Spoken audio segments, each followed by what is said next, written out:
Welcome to Resource on the Go, a podcast from the National Sexual Violence Resource Center on understanding, responding to, and preventing sexual violence and sexual assault.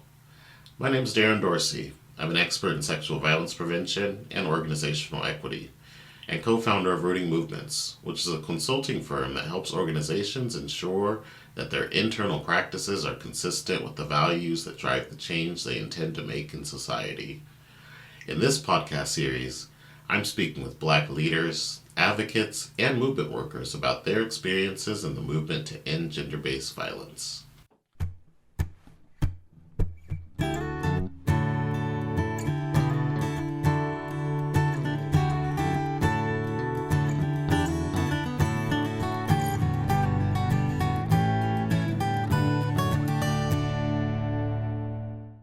Today we're speaking with Valériana Chikoti Bandua Estes. I'm excited to interview Valériana, and I previously worked with Valériana at the Washington Coalition of Sexual Assault Programs, where she served as an executive director. Recently, her and I's experiences of anti-Blackness were reported in a Mother Jones article written by Madison Pauley, titled How the Mainstream Movement Against Gender-Based Violence Fails Black Workers and Survivors, in addition to a number of other Black movement workers who were also highlighted. We encourage you to check out this article and read it before listening to this podcast. Valériana Chikoti Bandua Estes is a former refugee from the country of Angola. She's indigenous to the Ovimbundu tribe in the southern region of Angola, born in the neighboring country of Zambia. Due to a bitter civil war at the age of 3, Valeriana's family fled the country of Zambia and found refuge in the country of Papua New Guinea, where she was subsequently raised. In 2007, she moved to the USA as an international student, and as life would have it, in her quest to just obtain her bachelor's degree, the United States became her second home. She served as a human rights diplomat in the United Nations for the country of Angola. She's a TEDx speaker of the talk titled Protect the Girl Child. As the founder of Necessary Interruptions, Valériana takes an abolitionist approach as a racial equity consultant for businesses, agencies, and organizations looking to center Black liberation, operate through an anti-oppressive lens, and build safer spaces for Black communities. In addition, Valériana is the interim executive director at the Social Justice Fund Northwest, a newlywed, a Tacoma resident, and a recent green card holder after a 13-year-long journey of navigating the labyrinth of the U.S. immigration system. All right, Valériana, thank you so much for joining me for the National Sexual Violence Resource Center podcast. I'm super excited to chat with you today. This podcast series is about anti-Blackness and the movement to end gender-based violence. And we set up this interview, I want to say about a month ago. Yep, we sure did. And between then and now, an article has come out about your experience in particular, and an experience I was also present for, which was your experience at the Washington Coalition of Sexual Assault Programs.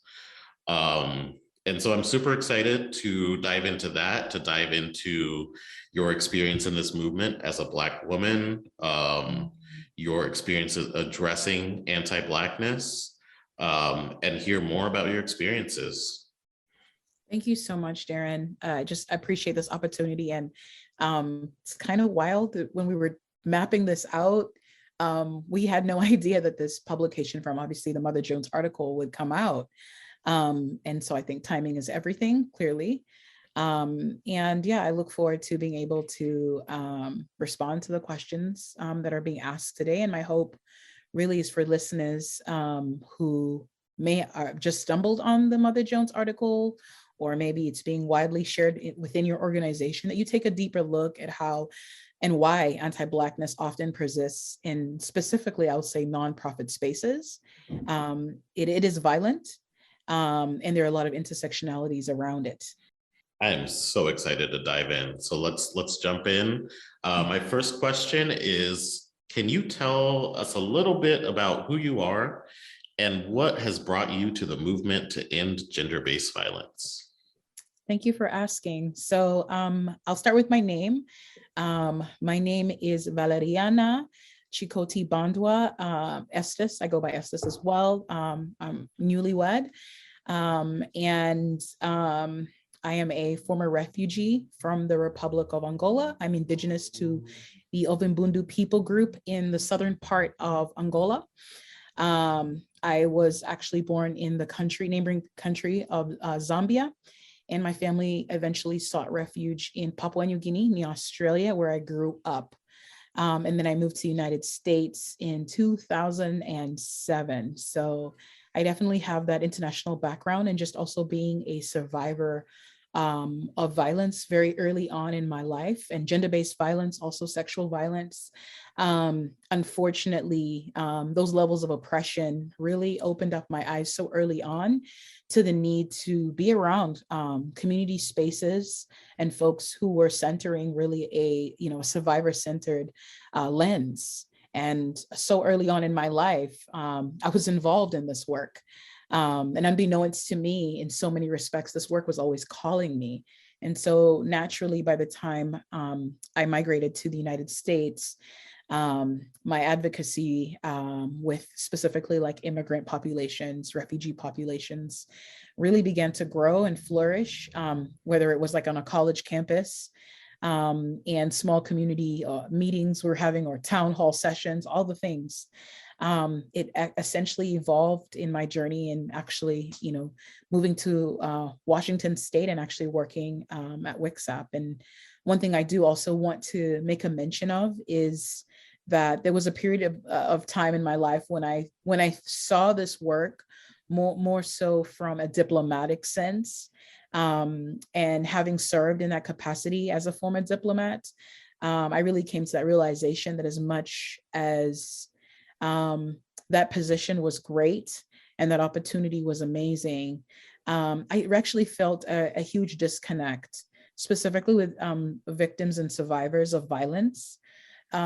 Just because when you serve in the aspect or the arena of diplomacy, a lot of the work is actually based in soft power. So, there are policies and procedures that are created to champion, survivors and victims of violence, and specifically depending on what committee you work on. And I worked in the Human Rights Committee. And it was just like a deeper realization that like my first love is actually working like directly with folks, and really having I would say like a closer sense to like the programmatic work, like what's actually taking place on the ground, who needs to be supported, who's being left out. And also examining how anti-Blackness can even show up in those spaces as well. And I think we're seeing it right now, even in the world stage, obviously, as folks have been focused on what's happening in Ukraine. And then interestingly enough, in the mix of all the violence and folks who are actually refugees fleeing Ukraine and getting to other countries for safety, what we're actually finding out, or what is now showing up on news streams or platforms, is that Black survivors and victims of violence as well are not getting forms of safety. They're not being advocated for. And so I think it's just important to note how anti-Blackness shows up in such a variety of different ways. And in many respects, I think that that's what really fuels my work and what's brought me to this movement. And I've been in this movement, I would even say, for over 20 years. Mm-hmm. When I think of just my own lived experiences, but all the community spaces that I was involved in early on in my life, and even now in my adulthood. And so something I did notice when I first came to Washington, or moved to Washington, so many people wanted to just welcome me into the movement. And I'm like, historically, I just want to put it out there, Black folks have been involved in, Mm-hmm. specifically Black women have been involved in really championing, the rights and just the well-being of the most vulnerable folks in community groups or populations. And I think that disconnect, I think even early on in my me arriving in Washington, was just that recognition that I think there's a disconnect in the ways in which people see Black contributions, Mm-hmm. that there's been a huge erasure.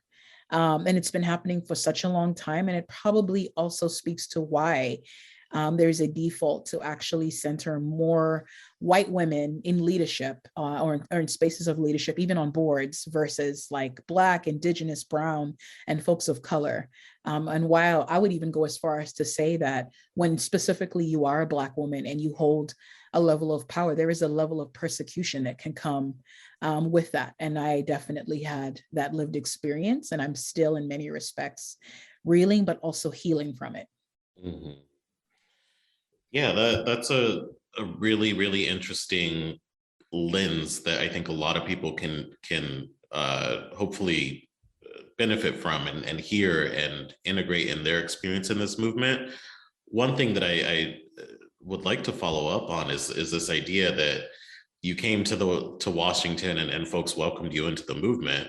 Oh yeah. Um, that's an important point to me because I think oftentimes people only see participation in this movement in particular ways, in Right. organizations, Right. in certain pathways that are legitimized or academic or something like that, where, if you go back to the history, the grounding, the foundation of this movement, there weren't no organizations. The thing. There were not these government funded organizations.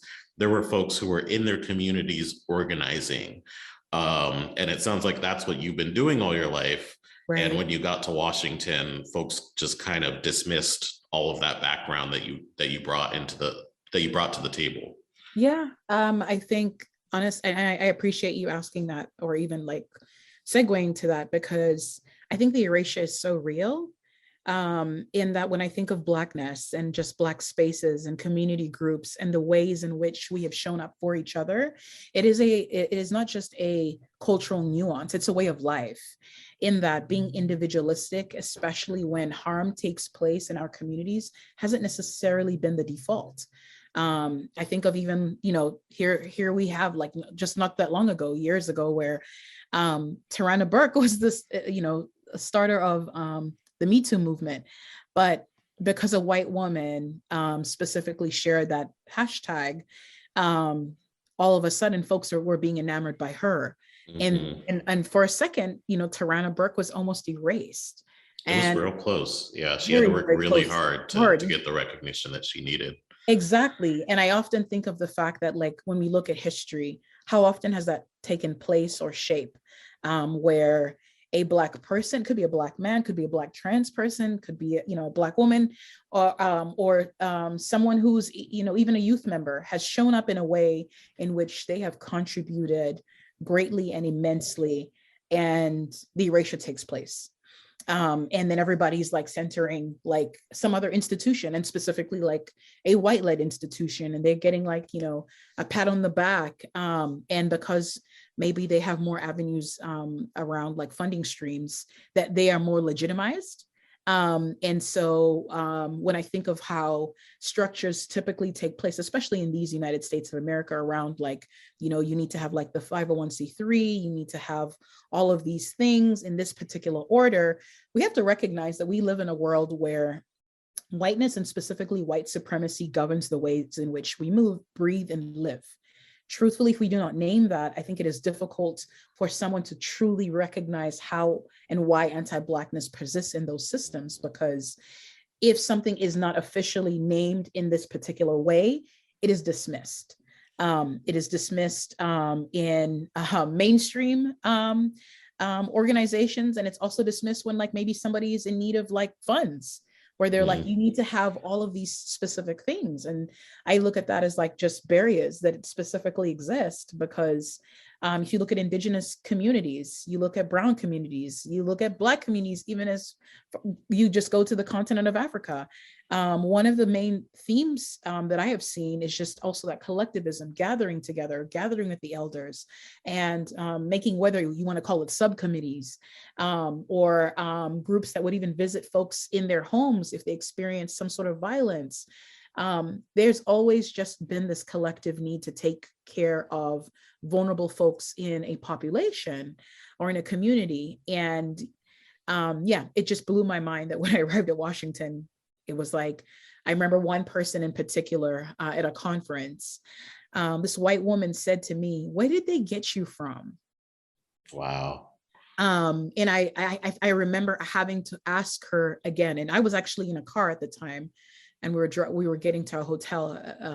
It was like one of the first conferences I attended in California, and a funder was in the car, and the funder even had like a flushed look on her face, like that's, I don't know if that's an appropriate question to ask. And this white woman who specifically, has a level of notoriety in the Seattle area around prevention asked me that question again. Where did they get you from? And in that moment, I realized I was being tokenized. She wanted to know my credentials. Because she was struggling to pronounce my name. I mean, I was already being othered. So all of those things were already showing up in that moment. And I was still expected to respond in a way where I wasn't offended. Right. And that's the one thing I realized when anti-Blackness shows up. There's this notion that when something violent is coming your way, you still need to respond to it with a level of decorum, diplomacy, and specifically the ways in which a white woman would respond. And which is like, oh, always assume best intentions, that sort of thing, where it's like, wait a minute, if the shoe was on the other foot, could I ask you the same question? And wouldn't you kind of look at me a little off for even asking that? Yeah. Right, exactly. Yeah, and I remember reading about that piece in the Mother Jones article about you being asked that, and I very much recall from working at the Washington Coalition of Sexual Assault Programs that I think coming in, both you and I were very cautious around some of these conversations, just because I think, most, if not all, Black folks are going to be cautious around interrupting microaggressions, because that can often have grave consequences for us. But I think another thing that happened is as we got to the Washington Coalition of Sexual Assault Programs and began working there, we were the ones that were told, hey, we want you all to help us become anti-racist. Right. We want to interrupt racism. We want to interrupt white supremacy. Right. And so I say that because I want that to kind of ground this conversation about your experience at this organization and the Mother Jones article, in that, we were very much specifically asked to address racism within that organization, within the membership. Funders came to us and said, hey, we're super glad that you're here. Right. We want to address racism in our work, in our organization. And that's what we attempted to do.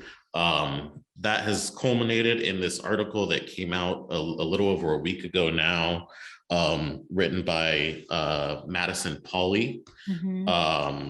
Let me just pull up the exact title of that article. It is called "How the Mainstream Movement Against Gender-Based Violence Fails Black Workers and Survivors." And this piece is very much centered on your experience and experiences at the Washington Coalition of Sexual Assault Programs. So we're going to dive a little bit into this story.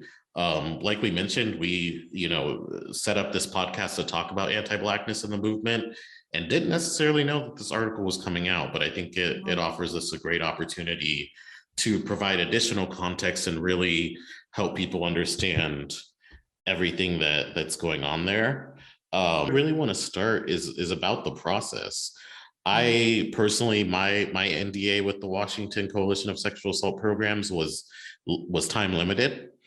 And so I contacted Mother Jones and provided them, with this tip, and for them to then do a thorough investigation into this story.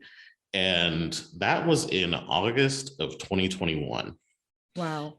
And it is now March of 2022. I want to say that the article maybe came out on the last day or the day before the last day of February. Yeah. So Madison had worked on this article for, I think, over 6 months. And I'm just curious, what is that? I know that she was diving into what happened to you, reviewing documents, interviewing people for 6 months. What was that process like for you? Oh, great question. I want to say that actually when Madison had initially reached out to me to try to interview me, obviously I there was an NDA. In my case, mine was not time limited. My NDA was actually for the rest of my life. I want people to pay attention to that for the rest of my life. So there was definitely a concerted effort to make sure that I was silenced. So there was basically, a public facing statement that was around, these the NDAs for former staff would be essentially no more. And that came as a surprise to me. And I remember, sending this obviously to my lawyer, and my lawyer was just as surprised because WCSAP, the Washington Coalition of Sexual Assault Programs, did not even have the dignity to contact us directly. And then also like community members, just really concerned community members who had reached out and they were like, did you know about this NDA thing? And I just remember just the feeling of just feeling again disrespected and just in shock again around the levels in which WCSAP would continuously go to erase me. These concerted efforts of like, we will do everything, we will say everything, this will come across in this particular way, which is very performative, but we will never directly address Valériana. Like they will not come and talk to me at all. And again, that to me just centers this this true lived experience that I think a lot of Black folks have, is that when you specifically called out anti-Black violence, you are now seen as a dangerous person. And in many respects, it's like you are not only discredited, but there's this notion of like, you can't talk to her. She's angry. She's an angry Black woman. You've got to be really careful. And these are historical nuances, I think, that have happened. Obviously, they go way back to like, where I would even say the early periods of colonialism to slavery, the Jim Crow era, to even what we're seeing now. Like, this is how this has always shown up. When I even think of when enslaved Black folks ran from a particular plantation, there was a warning that was put out. There was a message that was sent, like, if you find this person, here's a reward as well, but also, this person essentially will experience levels of violence if they're caught. And I say this because in many respects, the ways in which WCSAP moved, especially when I was wrongfully terminated, was to put out this public statement and to even create this narrative of she left. I didn't leave at all. I didn't leave WCSAP. I was very dedicated to this work, and specifically around interrupting anti-Blackness and centering Black, Brown, Indigenous, and folks of color who were survivors and victims. Because that obviously came to a head, and folks wanted me to specifically behave like a white woman, and I'm not capable of doing that because I'm a dark-skinned Black woman. That's never going to happen. What ended up happening was, oh yeah, we'll push her out. We'll specifically terminate her, fire her. And even in this termination letter will say you are discharged from your co-executive director position because you essentially got this co-director executive position with Michelle Dixon Wall. But the weird thing about that wording in a termination letter is, why then was Michelle Dixon Wall allowed to stay on at the Washington Coalition of Sexual Assault Programs for 2 years? And why did my letter say discharge, as though I'm a fluid? You know what I mean? Like, I have never heard that kind of wording in any professional setting, but that was purposely said, worded and narrated in a specific way instead of actually saying you're fired from this. So I wasn't really given like a due cause or anything like that. So going back kind of to your original question, the feelings that actually were brought up, around Madison contacting me were just, similar feelings to when I first, was wrongfully terminated, and I actually sought out a Black therapist. The best thing I've done in my life, one of the best things I've done in my life. Yeah, no, I'm right there with you. Game freaking changer. Let me tell you, you're a Black person and you don't have a Black therapist, go get you one. Go get you one. Like, really game changer. And we began to unearth together just like the areas of trauma that I've suffered throughout my life, and specifically the journey that I went through at WICSAP, where there was just a lot of anti-Black violence and how it persisted. And so doing that work at the same time as also being interviewed by Madison really brought up a lot of emotions, because it was that feeling again of being betrayed. I went back to the actual day when WICSAP's board members without a quorum showed up in the office, violently showed up unannounced, told us to hand over the laptops. They even wanted our cell phones. I think about that particular day. I liken it very much to even just my immigrant journey, where I've had instances because I've navigated a variety of different visas in my life or immigration statuses, from being a refugee to international student, all the things. And now I'm a green card resident of these United States of America, experiencing just the scrutiny that takes place where like you're being discredited because someone doesn't think that you belong somewhere. And they did that. I don't want to say this just because this sounds salacious, but truthfully, what the Washington Coalition of Sexual Assault Programs did to me wasn't just to belittle and discredit me. It was to kill me. It was to kill my spirit. It was to kill my joy.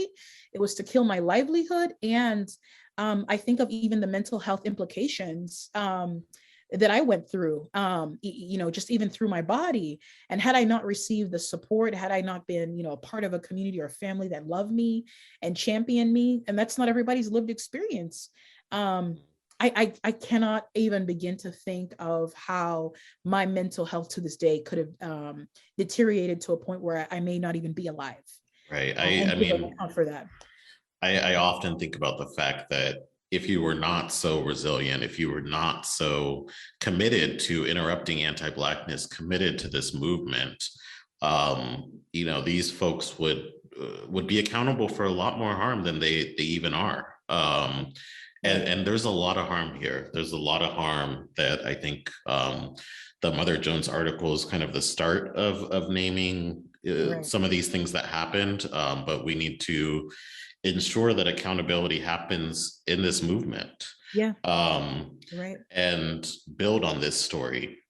So while this Mother Jones article is detailed, it could have been an entire book. There were, many things that both you and I experienced, that other staff and other folks experienced that were a part of this story. And I think Madison Pauly did a great job in summarizing the situation and communicating what she could in that space. But I'm curious, what are some aspects of this experience that you want people to know about or understand that the article did not capture?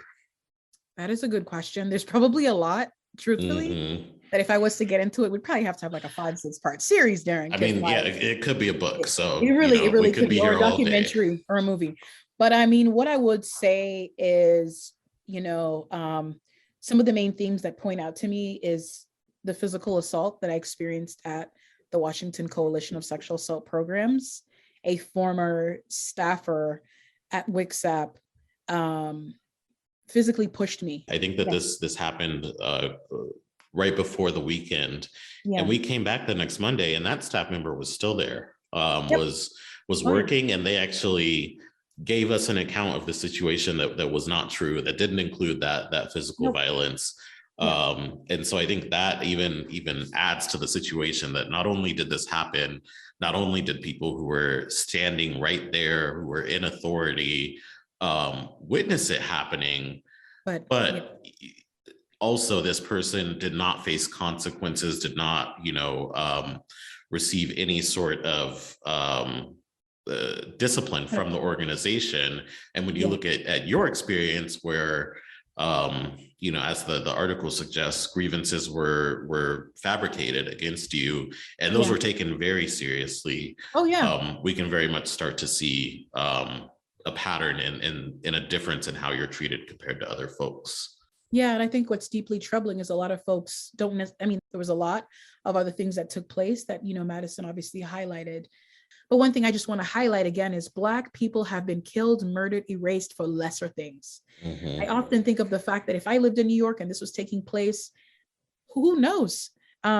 someone could have had access to calling the cops and I could have been, taken to Rikers Island. There are just instances upon instances where Black folks have been harmed in such a way where we've not even had the opportunity to give an account for the accusations and the harm being hurled against us. Right.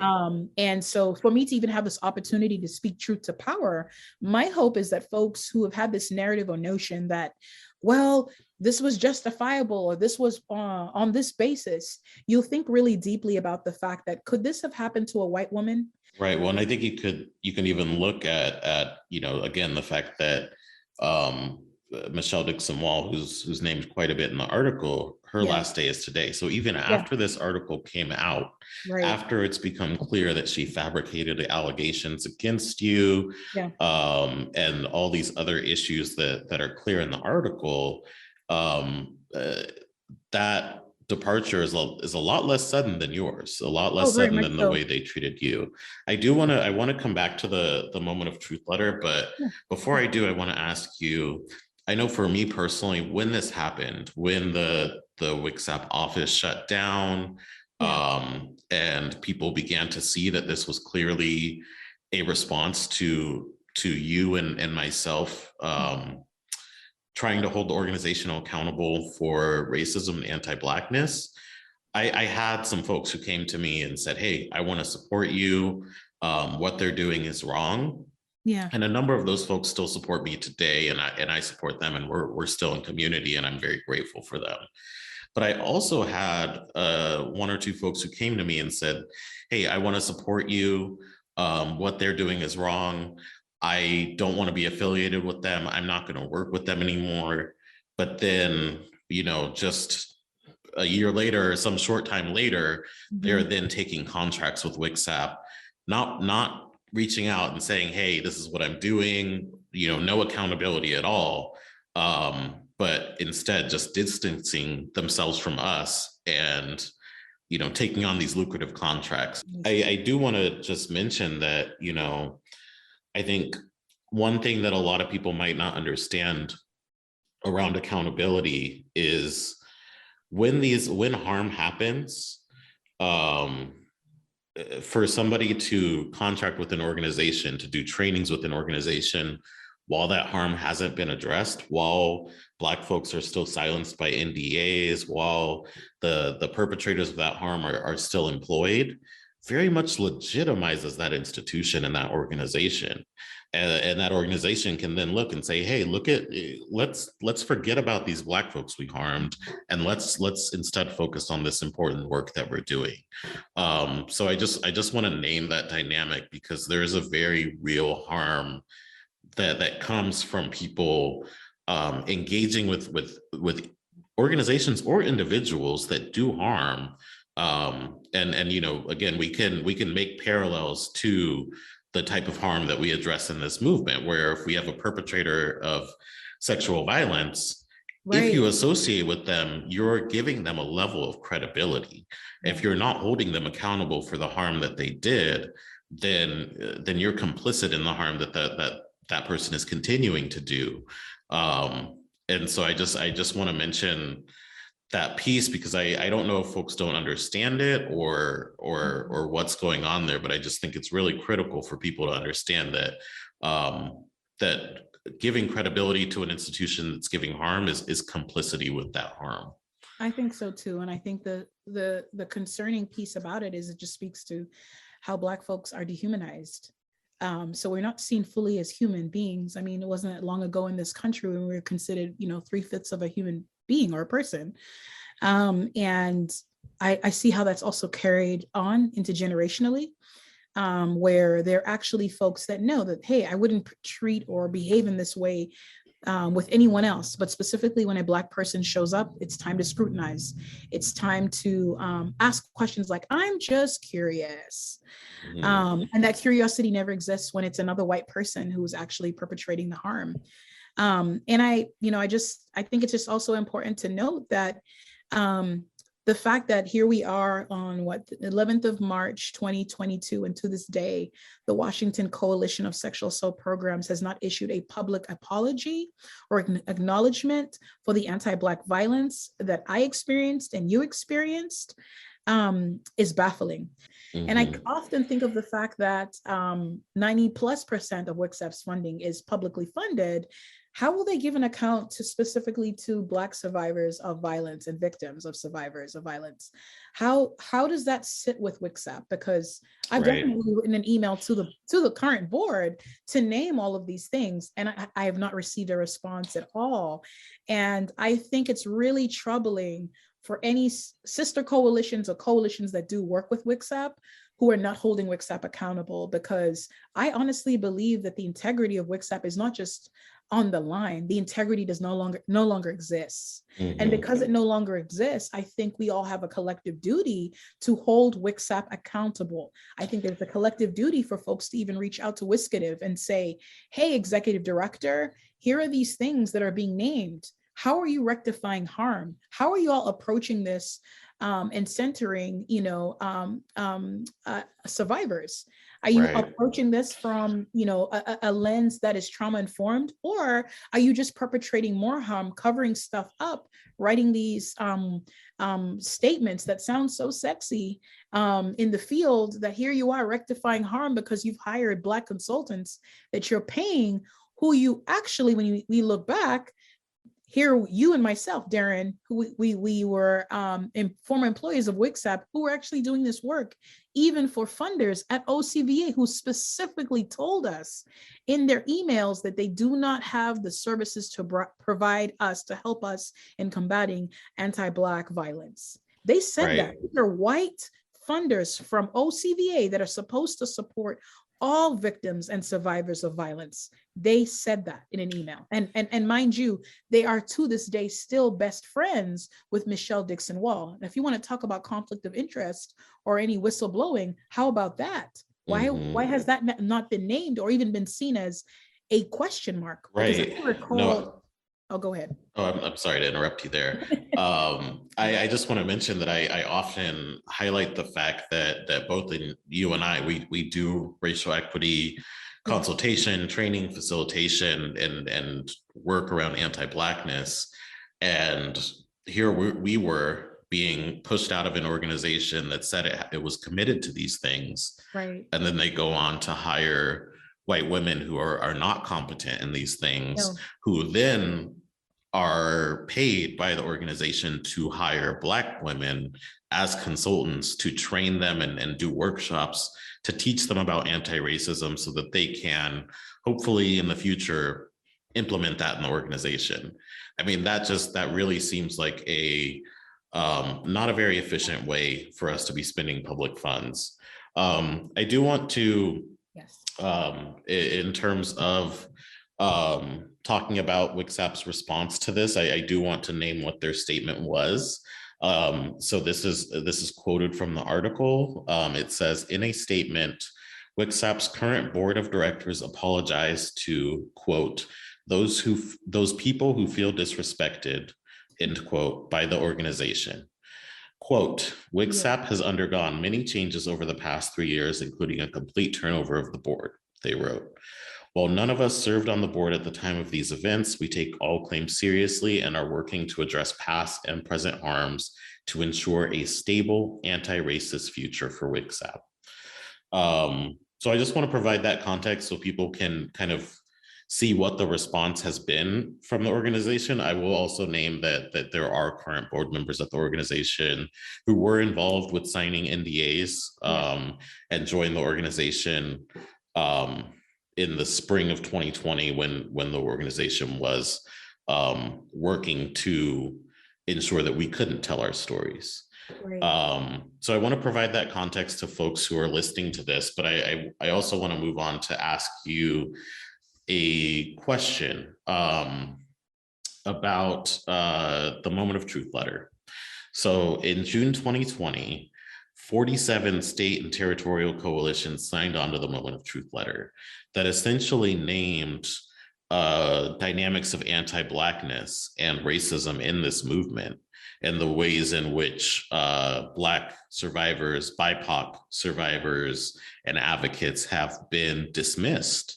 And instead, the movement has gone in a direction of incarceration working alongside law enforcement, working alongside corrections, and not to say that we should have absolutely no connection with these institutions, but instead, these connections are incredibly strong in the movement, in a lot of movement organizations now. And so this happened shortly after George Floyd was murdered. This letter came out, and it very much said that we want to interrupt anti-Blackness, we want to change, etc. I encourage people to look up Moment of Truth letter and read it themselves if they haven't seen it. And at the time, June 2020, I believe that both of us were in contact with WICSAP, trying to settle our discrimination claims, and they were working to silence us with these NDAs, and they signed on to this letter. Right. I'm just curious, what impact that had on you to see this organization sign on to this commitment while they were at the same time engaging in anti-Black violence, attempting to silence you. I gotta ask, historically, any space, any organization, corporation, institution, coalition, or community group that has a foundation of anti-Black violence, how do you expect to make a profound mark historically? Because one day history will come back to this moment and people will be tasked and asked, why were you involved in this? How come you moved in this way? The fact that this story is now out in this way, and I mean, I can say to this day, I've just been overwhelmed with, tears of joy. I think that that's the best way I can describe it, with folks who've reached out and have said, I am so sorry you went through this. I believe you. I believe you. I just want to stand with you. I can't believe you went through this and you were still like showing up in these other ways, organizing and helping other folks. I just think of my Blackness and how my Blackness is a representation of what my ancestors have had to navigate in this entire world, and how they've existed, and through so many eras in this world that have been so violently anti-Black, they still existed and persisted. I wonder if that's the resilience that I'm living and breathing, because honestly, Darin, I've only read the article once, and that's on purpose for my own mental health. And when I think of that, Moment of Truth letter that was shared out, and specifically even by WISCATIV and WICSAP, I don't understand how they don't even carry levels of shame, because I would. If I had been involved in this much these levels of anti-Black violence, I wouldn't be going on a performative tour. I know that we definitely live in a capitalist structure, and yes, anti-Black violence is alive and well, but isn't the whole point why we get into this movement and do this work is so that we can make a difference? Isn't it so that we can actually interrupt forms of gender-based violence, sexual violence, domestic violence, or just violence, period? Because the racial violence here is so raw and real. And I constantly think of the fact that the Me Too movement specifically showed the outward facing things, meaning perpetrators obviously weren't part of the movement to end violence. They were being named. And everybody was like, I can't believe this person did this. I can't believe this person did this. But here we are in 2022. And it wasn't just the other day that even RAIN, the organization RAIN, has fingers being pointed at them for the anti-Black violence, the homophobia, the financial oppression that's taking place there. I actually truly believe that a reckoning is here, and people need to wake up. And what this reckoning is actually saying is, if you are leading a movement or a space and you are privately causing harm and publicly touting something else, history will also reckon with you. And I say this loudly because I think of folks who came before me, my time, and stood and told their truth, and they were systemically erased. But their voices still echo through time, and history is still calling those names forth. And I truly believe that ancestors before my time are also seeing this, are also witnessing this.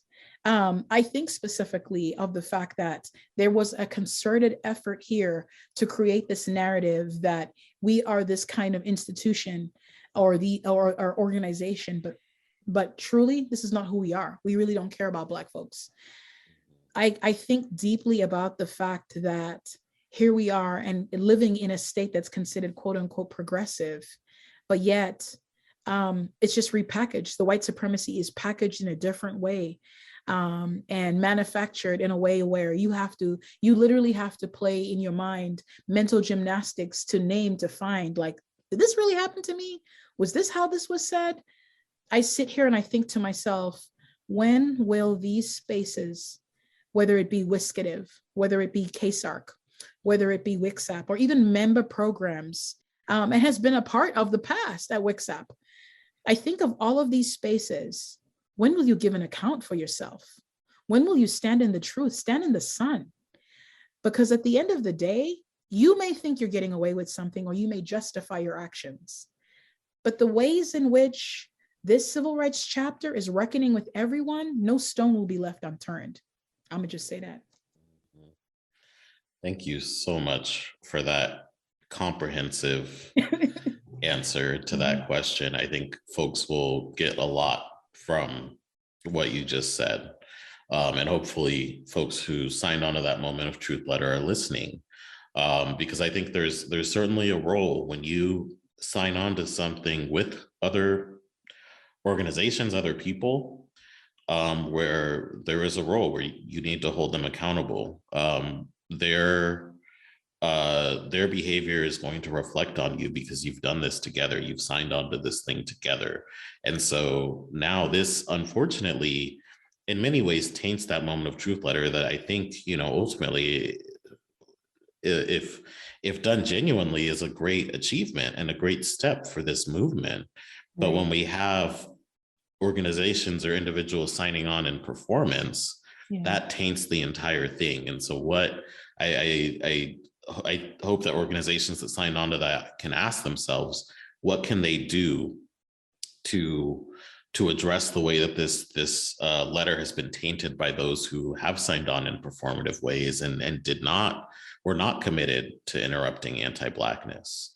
I do want to provide the title of and the author of the RAIN article that you mentioned, so that folks can take a look at that if they're interested. There's a lot of commonalities here, and a lot of commonalities in stories that have not been told. Right.